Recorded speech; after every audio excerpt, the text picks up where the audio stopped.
Hello, everyone. My name is Keisha Ray. I am an assistant professor at University of Texas Health Science Center in Houston. I am an assistant professor at the McGovern Center for Humanities and Ethics, and I'm also the director of the Medical Humanities Scholarly Concentration. I am a Black woman, African American descent. I have on a beige shirt, dark brown skin, dark brown hair, and Black glasses. So I am here to introduce Dr. Joe Stramondo. He is an associate professor of philosophy and the director of the Institute for Ethics and Public Affairs at San Diego State University. He holds graduate degrees in both philosophy and public policy studies. His current research focuses on the intersection of biomedical ethics and philosophy of disability. Namely, he is concerned with how bioethics can be reframed by centering the lived experiences of disability as a crucial source of moral knowledge that should guide clinical practice, biomedical research, and health policy. He has published scholarship on topics ranging from informed consent procedures to reproductive ethics to pandemic triage protocols to assistive neurotechnology.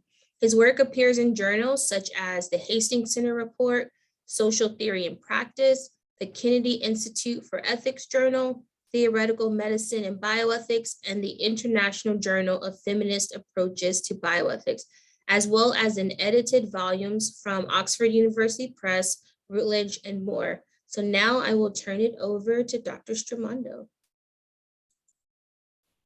Thank you, Dr. Ray, for the generous introduction. I am very excited to be here. This is going to be sort of one of the first times I present this talk to what I hope is a critical audience that can give me some feedback to improve it and get it ready for its future. So I'm going to start by sharing my screen. Let me get us into slideshow mode. Okay, so this talk is using some of the same methodologies that I've used in some of my previous work, but its topic is a little bit outside the scope of normal for me, in as far as it isn't directly focused on bioethics. And so that's one of the reasons why I'm so eager to hear what everyone has to say about it. And so I'm hoping for a robust conversation in the Q&A. So the title, oh, I'm sorry, before I do that, I want to do my visual description. I'm sorry about that. Maybe a little bit too eager here. So I am a white cis man with a short cropped dark beard and sort of stubble on my head that would be sort of black gray hair. And I'm wearing a black t-shirt, and I have dwarfism and some of the facial features that are associated with that. And then as my Zoom background, I have a iconic photo, I believe that was taken by Tom Olin of what's called the Capitol Crawl prior to the passage of the Americans with Disabilities Act in the United States. And it's a photo of a little girl who was actually then a little girl, is now not, Jennifer Keelan, climbing up the front steps of the United States Capitol in protest. Okay, so my talk is the ethics of passing and disability disclosure in professional philosophy. And my starting point for this was trying to think about the ways in which we bring our identities into the classroom and into conferences like these and into other spaces, and how we represent ourselves as an impact on sort of the broader profession. Many of you might be familiar with a few years ago, Peter Railton did a Dewey lecture, I believe it was, at the APA, where he, for the first time, publicly disclosed that he was a disabled person and had depression, and sort of identified himself as such. And that, created some discussion about how or when or why to disclose disability status in sort of a professional setting. And so that's sort of the starting point of this analysis. So first, doing the philosophy thing, we want to get clear on exactly what passing and disclosure is. So Daniel Silverman has a really cool paper called Passing as Privileged. And in it, he, I think, very clearly defines what passing is. And so I'll quote him directly. Attempts by members of oppressed, stigmatized, or discriminated against groups to improve their lives by being misidentified as members of an advantaged group. And I'll go into more detail there. He makes some distinctions within that definition that I think are really important and deserve some recognition. But before that, I wanted to sort of give sort of a broad sort of bird's eye view of some other concepts. First, there's this question of disclosure. And Corbett O'Toole has a really cool paper in Disability Studies Quarterly, in which she discusses disclosure of disability within the academic space of disability studies. And so she says here, my previous work in the disability rights movement taught me the importance of positioning oneself in relation to the lived experience, the disability experience, that ableism created different experiences for people with different disabilities, different levels of severity, and for people in different close relationships to disabled people. And so here she's really making an argument, or at least an implicit argument, for why disclosure matters epistemically for sort of positioning yourself and what you know within the field of disability studies. And then finally, Evans makes a further distinction by talking about the process of uncovering, which they argue is distinct from disclosure. And I think uncovering is a really useful concept to my project, and it'll hopefully become more clear as we work our way through this. But uncovering, unlike disclosure, which can be sort of a single moment, right? An instant in which you reveal something about yourself to someone else, like, for instance, the Railton's lecture. Uncovering is a sort of more sustained process. And so just to quote directly, the decision to emphasize, remind others about, or openly acknowledge impairment in social settings is what is called uncovering. So, of course, there are some complexities here that we can think about when thinking about passing, what counts as passing, what kinds of passing there might be. And Silverman helps us with that. He draws a distinction between active passing and passive passing. So as you might guess from the names, active passing is when you're actually doing something to try to misidentify yourself as a member of an advantaged rather than a disadvantaged group. Whereas passing in a passive way is just sort of allowing others to misidentify you without sort of correcting them, right? That's when others sort of wrongly believe that you're a member of an advantaged group based on sort of the default assumption of normalcy, is what Silverman says. And so there's all sorts of ways that we do this all the time, right? So perhaps, you are, I don't know, you go to a Super Bowl party and you just sort of nod along as people are talking about the game, right? And so you're just sort of passing passively as a sports fan, right? Or maybe, you don't want to, draw attention to the fact that you don't drink alcohol because of the awkward questions or whatever that might ensue. And so you're at a party and you just pour yourself a glass of soda and just allow others to think that it has some rum in it or something, right? And so these are the ways in which you might pass, so to speak, as typical, in less, dramatic or ethically loaded ways. And of course, you can this is all very contextual, right? You can flip this as well and sort of pass in these similar ways, but in the opposite direction according to a different context, right? For instance, in professional philosophy, being a sports fan isn't always popular, right? I actually happen to be a sports fan when it comes to collegiate basketball and football especially. And this is something that isn't always seen as the mark of a serious philosopher. And so there are times, I admit, that I'll sort of downplay the fact that I have a portion of my Saturday carved off for watching my MSU Spartans. And so there's all sorts of ways that we do this. So moving along here, we also want to make a distinction between passing and collaborating, because these can be sort of confused.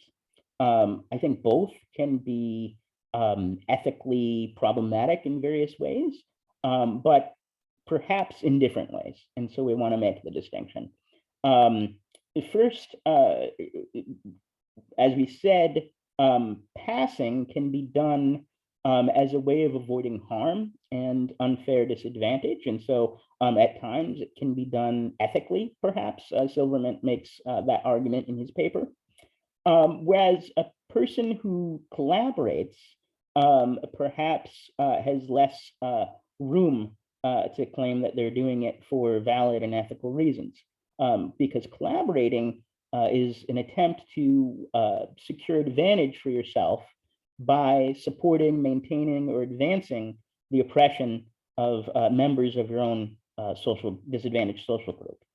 And so these certainly can overlap, right? Somebody who collaborates might also be passing at the time that they're collaborating. And also someone who passes may or may not choose to collaborate. And so they overlap, but they're distinctive, I think.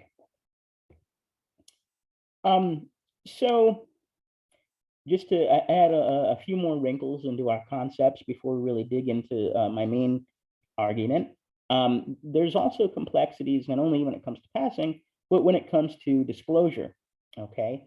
Now, disclosure, I'm sort of going to move away from disclosure in this talk and really toward uncovering, because I think it's a more useful and more powerful concept. And so when you're uncovering, your relationship to disability is either emphasized or de-emphasized in different contexts for different reasons. And so uncovering can be done by anyone. Sometimes there's this distinction that's made between invisible or invisible disability, or apparent or non-apparent disability.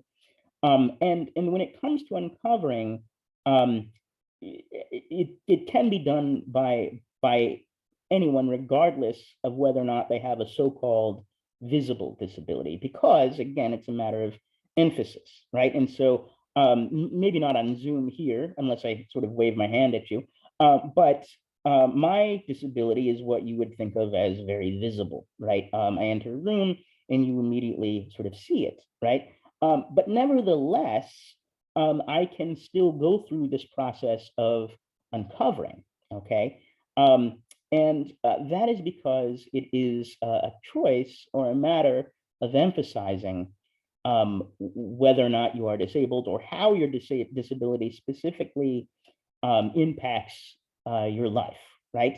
And so it's by discussing my experiences as a disabled person and centering them in a conversation, or in a publication for that matter, that I uncover myself as disabled.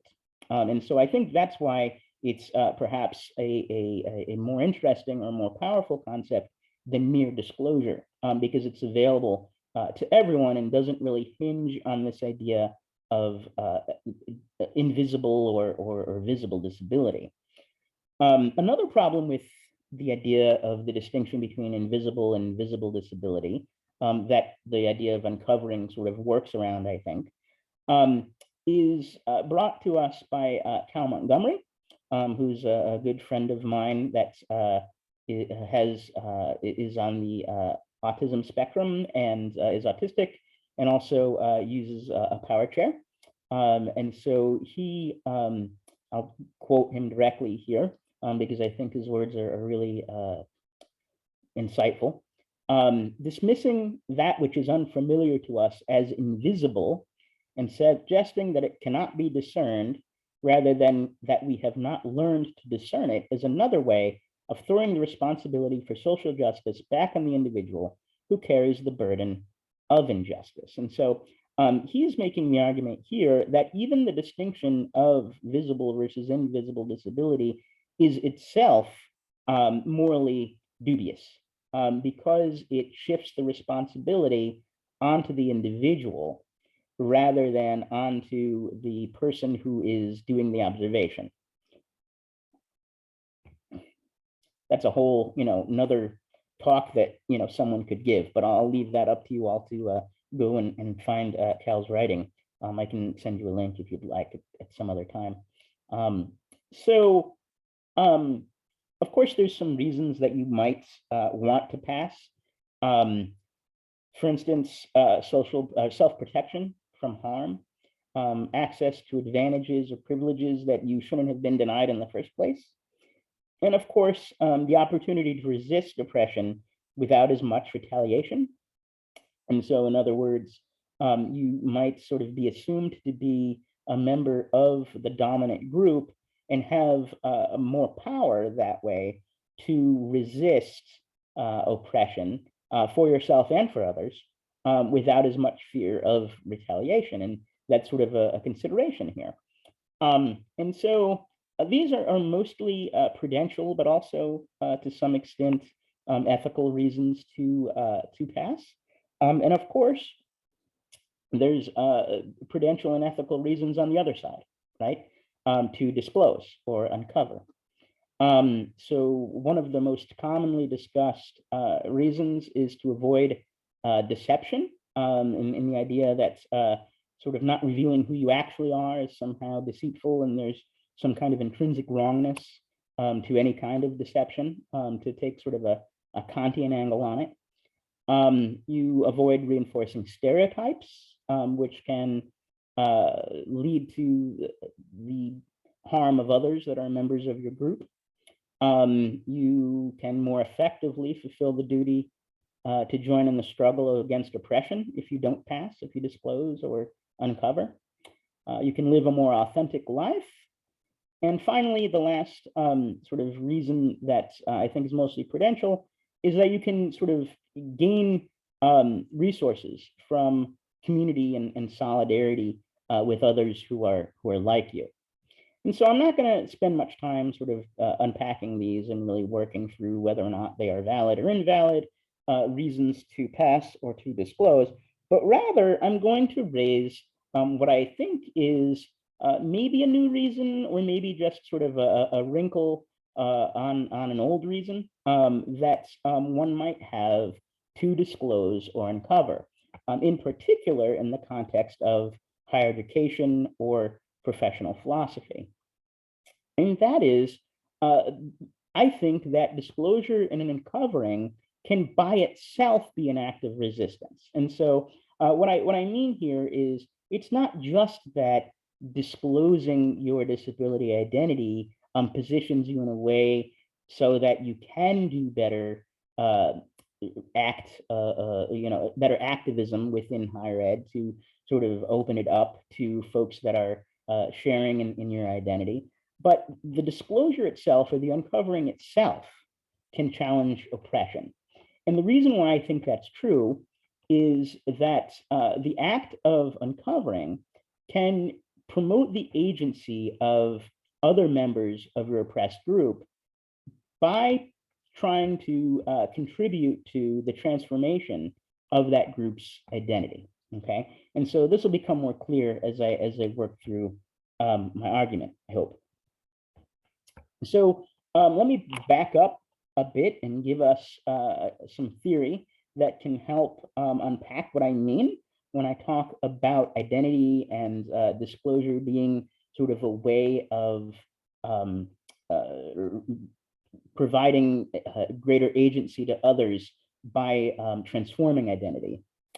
And so for this, I'm going to draw on the work of my dissertation advisor, Hilda Lindemann, who wrote a book called Narrative Identity, no, sorry, Damaged Identity Narrative Repair, in which she lays out this concept of relational narrative identity and connects it to human agency. In other words, stories about who you are impact what choices you can make and how you can be in the world. And so to start with, let's think about what relational narrative identity is. And so there are two aspects to relational narrative identity. There are stories that are told from the first person point of view and stories that are told from the third person point of view. And both are critical when constructing a human being's narrative identity. So from the first person point of view, just to quote Lindemann directly, identities are constituted from the first person perspective through the loosely connected stories we weave around the things about us that matter most to us, the acts, experiences, characteristics we care most about, and the roles, relationships, and values to which we are most deeply committed. In other words, the stories we tell about who we are and what we value. But we also have stories that are told about us. And these are sort of the third person narratives, okay? And so, so again, quote Lindemann, equally necessary to our identities is the narrative activity that takes place from the third person perspective. Other people weave the things about us that matter most to them into stories that also constitute our identities. Important too is our membership in various social groups whose identities are themselves narratively constructed. So it turns out that who we are, narratively speaking, isn't completely a matter of who we say we are or who others say we are, but it's in that space in between for Lindemann, okay? And so personal identity, it turns out, sort of is at the intersection of who we understand ourselves to be and who others allow us to be with the stories that they tell. So we need to self-identify in a certain way in order to be that way, right? But we also need uptake from others of that story. And so in other words, the stories that we tell about ourselves need to, in some sense, match the stories that others tell about us in order for that identity to sort of take hold, okay? So part of this is what Lindemann calls the master narrative, okay? And so the master narrative is just the idea that there are stories in our culture that are deeply rooted in how we think about who people are and how they act, what we can expect from them, and so on. Okay, so Linneman talks about them in the following terms. Master narratives are the stories found lying about in our culture that serve as summaries of socially shared understandings, consisting of stock plots and readily recognizable character types. And there's, lots and lots and lots of these. And they're really, the way Lindemann characterizes them is that they're necessary. You need them in order to construct narrative identities, okay? Because they're sort of part of a common language. And we can't sort of have this process of first person and third person exchange about identity without having sort of some common language that's shared between the individual and the rest of society or the rest of the culture, okay? And so from the third person, these master narratives help us understand who other people are and what we can expect from them, okay? And from the first person perspective, they even provide sort of the raw materials, if you will, for us to tell our own stories about who we are, okay? And so to just sort of give you an example, right? When I say that I'm a father or a collegiate sports fan or a philosopher or a disabled person, all of those identities have a socially constructed and culturally constructed meaning, so that I know when I identify as such, what I'm saying to the rest of you all about who I am, right? And you know something about who I am based on the shared understanding of these sort of readily recognizable character types, okay? And so I'm constructing myself from these shared social meanings of the master narrative of father, collegiate sports fan, philosopher, disabled person, and so on. So master narratives are necessary for Lindemann, but they aren't always good, okay? Master narratives can in fact be downright bad or damaging, as she says, okay?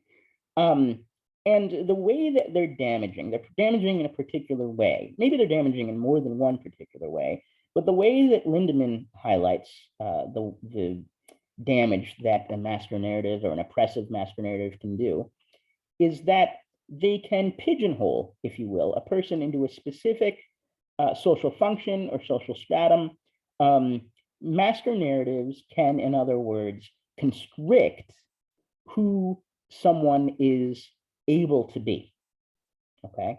And so Lindemann highlights how this happens in two specific ways.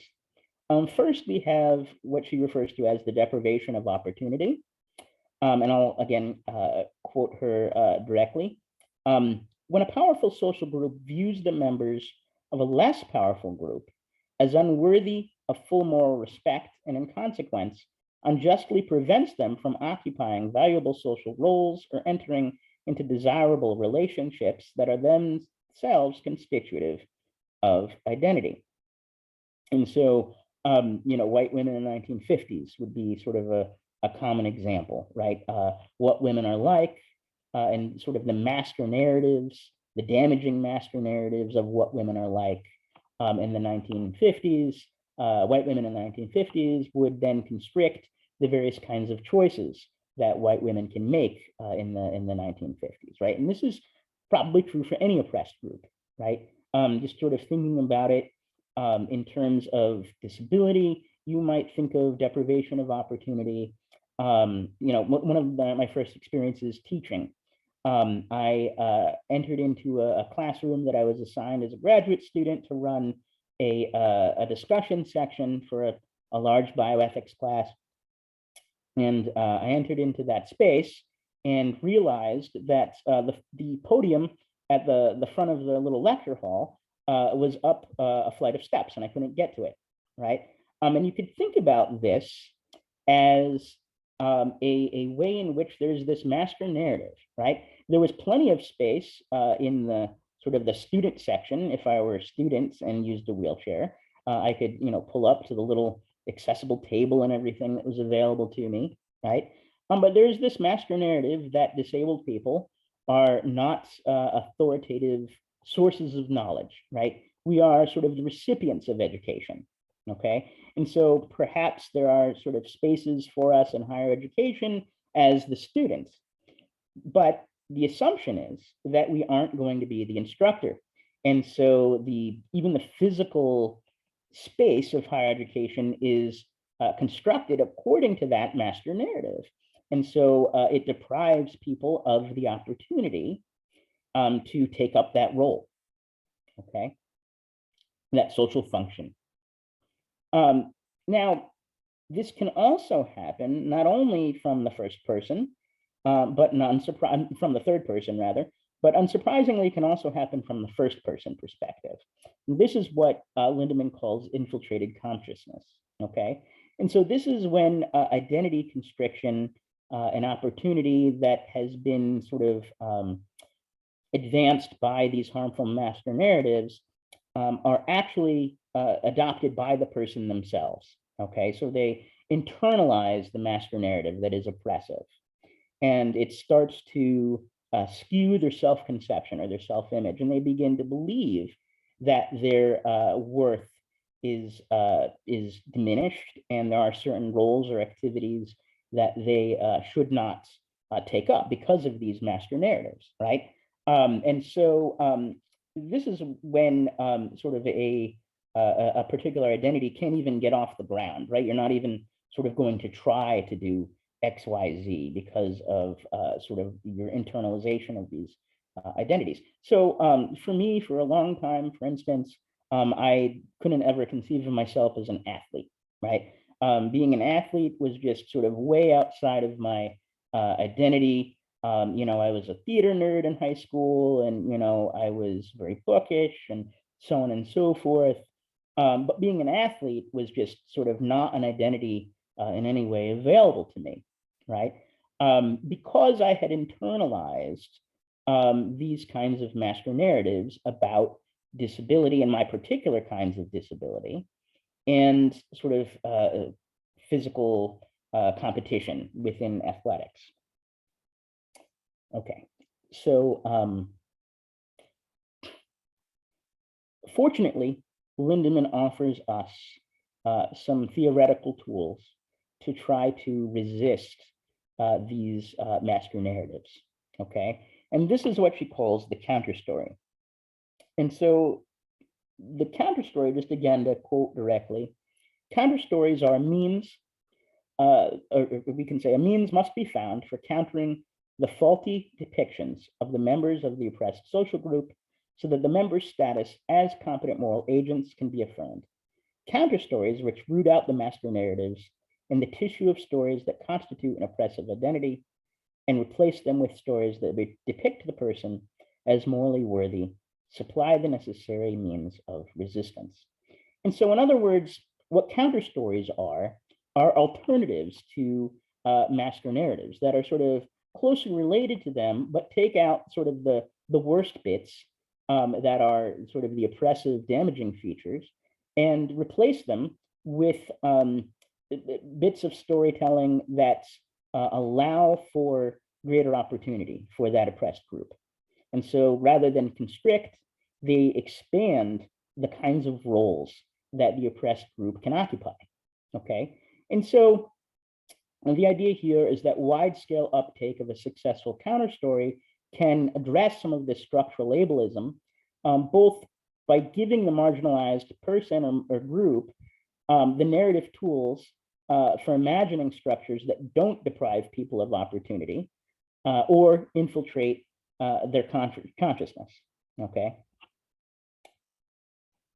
So I want to suggest that the act of uncovering disability in a classroom or at a conference or in some kind, in a publication for that matter, in other words, the work that Shelley Tremaine is doing right now with Dialogues on Disability, right? Which is something that I hope we all know about if we're here, is this act of resistance. This is the counter story, right? This is a way of resisting the damaged identity and opening up space for philosophers to occupy positions of authority within this profession, okay? And so faculty disclosure or uncovering of disability in the classroom setting, or I should say on a blog or in a publication or at a conference, whatever it might be, this is one critical way of advancing a counterstory that directly confronts what we might think of as a form of structural ableism when we think about master narratives or damaging master narratives, okay? And so to put a finer point on exactly how this happens, one form of counterstory is when it exploits, to quote Lindemann again, the gap between the conduct that a master narrative, prescribes for a particular class of people and how such people actually behave, okay?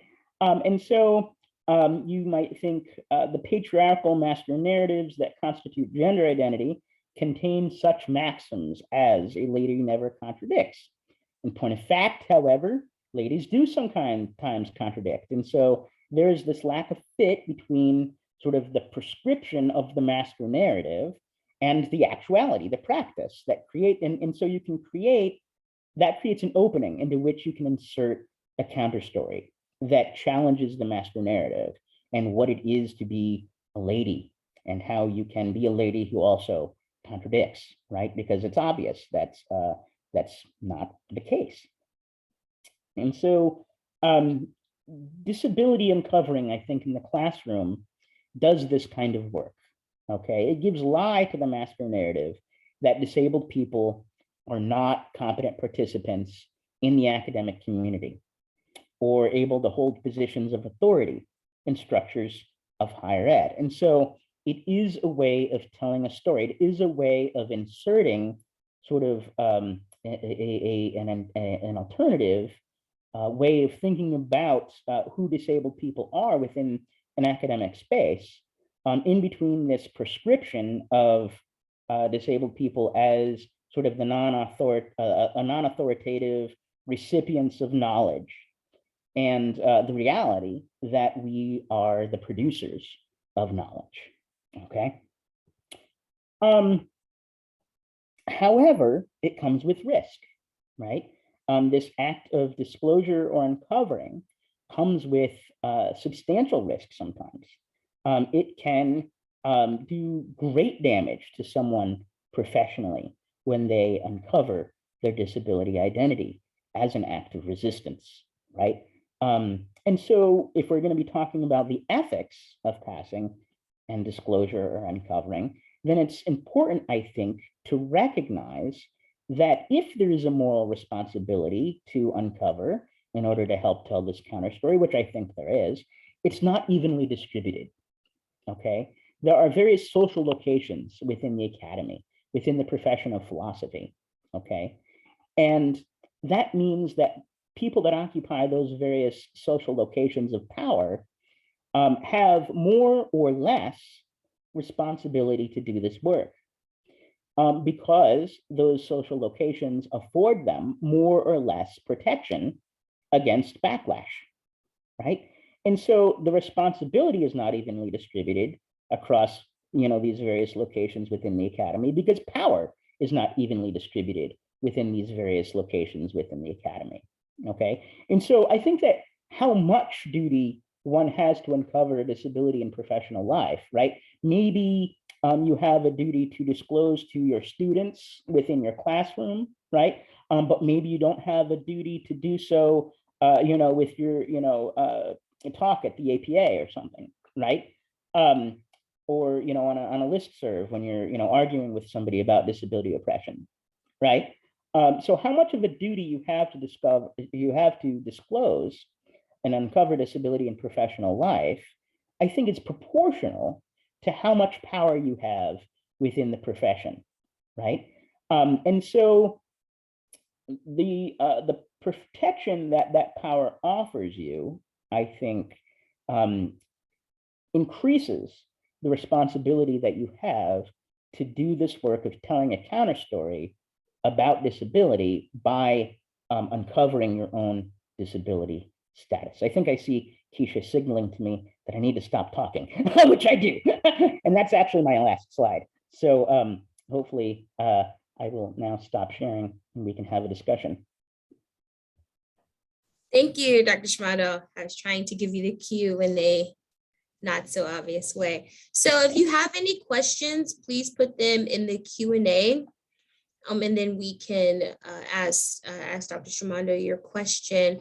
I think I will start with a question while others formulate theirs.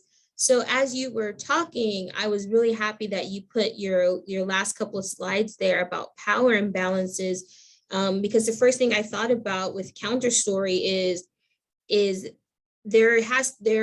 I can foresee institutional barriers. I can see even interpersonal barriers to developing the counter story. And often the people who need a counter story are not the people in power. And so I'm often wary of talking about what they need to do in an institution like academia, particularly like philosophy, where the same people, the same kinds of people always have power.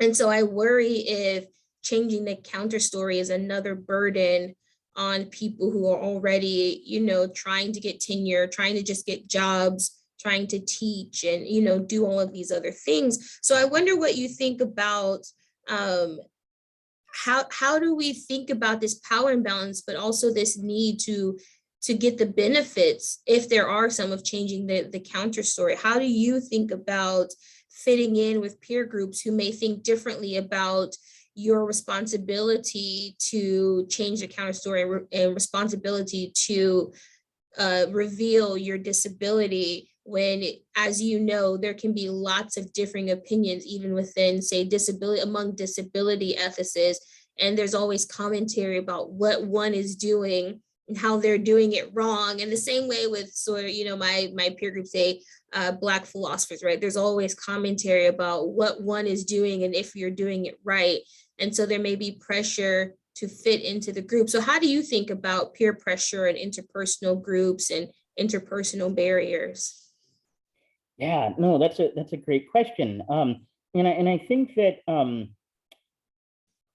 the peer pressure that you're sort of recognizing is, I think, maybe I'm wrong, but I think that the peer pressure is a lack of attention to that last slide, right? It's a lack of attention to the ways in which power imbalances, I think, should matter to one's responsibility to uncover, right? And so, and not always, right? I mean, I think that, maybe, if there's, a dean somewhere that, is, willing to, disclose in private to someone that they have some kind of disability or something, right? But is unwilling to do it publicly for fear of backlash, then maybe we do need to level some criticism at that person, right? And sort of say, hey, there is, a responsibility that you have here, to think about how your identity matters to the graduate student or even the undergraduate who's trying to think about whether or not they belong in this space, right? And so, uncovering that identity can really be impactful on opening up the social space of philosophy to some of these folks that are members of your very own group. And so not identifying sort of comes awfully close to collaboration when you have that much power, right? But by the same token, somebody who is unemployed, right? Or a graduate student who is hoping to become employed, or somebody who's marginally employed and doing the adjunct thing, right? There is much less responsibility to publicly disclose and do this work of telling the counter story by uncovering, because there's much more risk to doing that. Does that answer your question? Absolutely. Yeah, thanks. I just wanted to hear your opinion. I appreciate that. And so you should never pressure those people. In other words, you should never pressure. I don't mean, those people as in the people without the kinds of protection that power affords within the structures of the academy, the hierarchy. Great, thanks. So we do have a few questions, so I'm gonna try and get to them. So the first one from, I apologize if I mispronounce your name, Amandine Catalan. This person, says, thank you so much for your fascinating talk. Regarding your point that identity takes hold at the intersection of first and third person perspectives, I wonder if this view gives too much power to third person narratives to define us, since third person narratives tend to be so ill-informed about what disability is and is like, as you indeed underline with the idea of master narratives. I don't mean to minimize the phenomenon of internalized ableism, which is all too real for many of us, but I do think there is an important difference between recognizing that third person narratives about disabled people can constrain our opportunities, and saying that our identity itself partly depends on their third person perspectives on us. For example, I identify as a proud autistic despite, in quotes, all the falsehoods and negative stereotypes about autistics. I think this is essentially what counter stories do against inaccurate master narratives. I wonder what you think about this. So about giving too much power to third person narratives. Mhm. I think that unfortunately, it's a matter of degree, but it's definitely a reality. And so, in other words, I mean, I can think about this through my own disability experience as a dwarf. Um, 50 years ago, 70 years ago, I couldn't identify as a philosopher. It just wouldn't be, right? No matter how badly I wanted to identify as a philosopher, it just, wouldn't have happened, right? Because the third person identification of me wasn't there yet, right? There was, the options for me were, perhaps identifying as, someone in, a circus or, a freak show or something, right? Or, other kinds of professions that fit in with a very marginal status, right? A very marginal social status. And my identity was very much constrained, not just by the physical space, but by the social space of who I was allowed to be or become. Okay. Now, thankfully, there's been progress, right? I can look to others that were able to tell a counter story and pave the way for my generation of disabled people to come up and occupy these various spaces and have more agency in saying who we are, right? But that work needed to happen first, right? You needed to transform the third person narratives first, okay? And so, I mean, I think it's a matter of degree for sure, right? It's absolutely a matter of degree, but the third person narrative always matters in some way. It always has the potential to allow for self-identification or not allow for self-identification in various ways because of the power of these master narratives. Now, can we, from the first person perspective, resist and tell a counter story? Absolutely, right? And so that's what sort of gives us hope that we can change some of these damaging master narratives around the social meaning of disability. But I do think that the third person narrative really does, for better or for worse, define a human being's selfhood to some extent, at least. So we're running a little short on time, so I'm going to try to fit in maybe two more. Here's one maybe short from Nathan Spoon. Could disclosure and uncovering also be ways of claiming power? What do you think? Oh yeah, absolutely. I mean, I think that that's another way of thinking about it, right? If master narratives are forms of power, right? They're sort of discursive power, right? They're ways in which our discourse keep us in our place, right?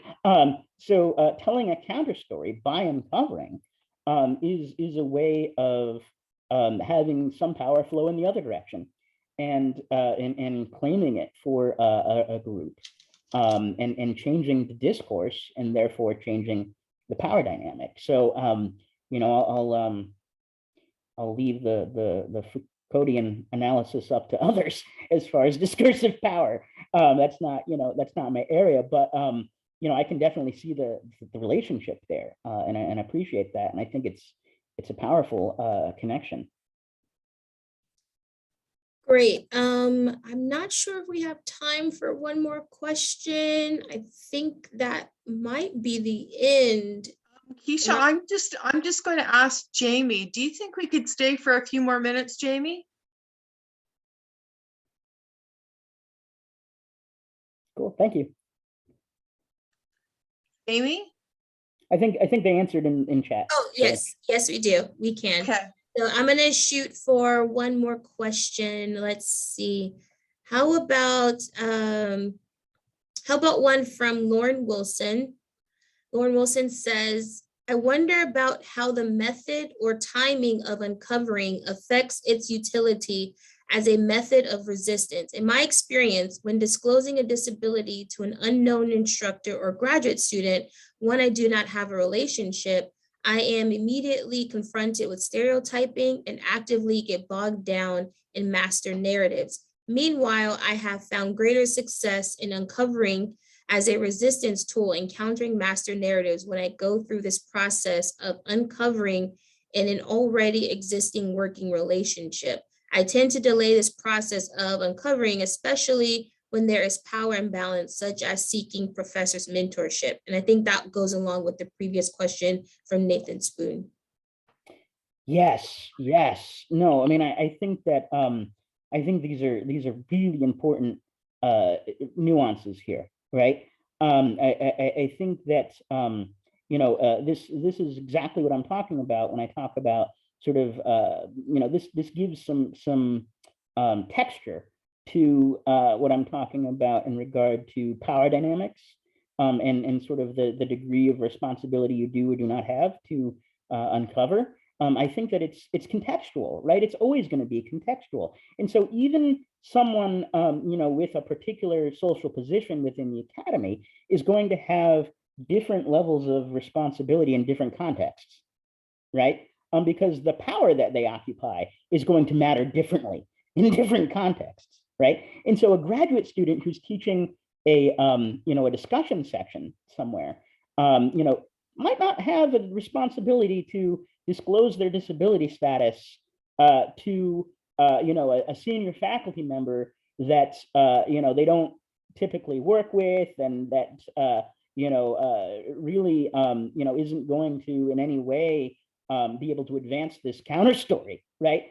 But they might have a responsibility in office hours to disclose to you know, a student that comes to them asking for an accommodation and has a similar disability, right?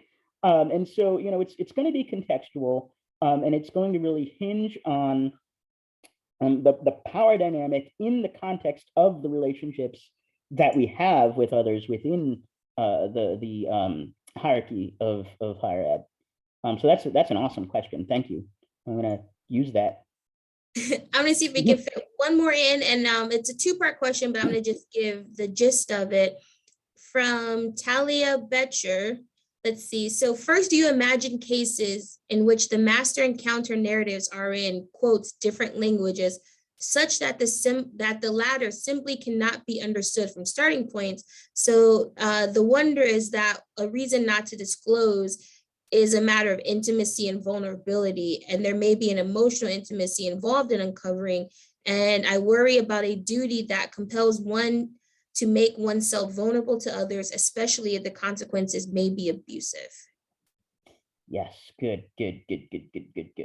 So if I'm reading this correctly, this is a sort of a call to have sort of a trauma-informed view here, which I think is exactly right, right? I think that this is yet another way to add nuance to my view, and in that, you know, I don't want to say that someone, you know, always has a responsibility to uncover in every context, you know, even if they have tons of social power within the hierarchy, right? So this is very much relates to the last question, but adds again some new considerations around vulnerability and trauma.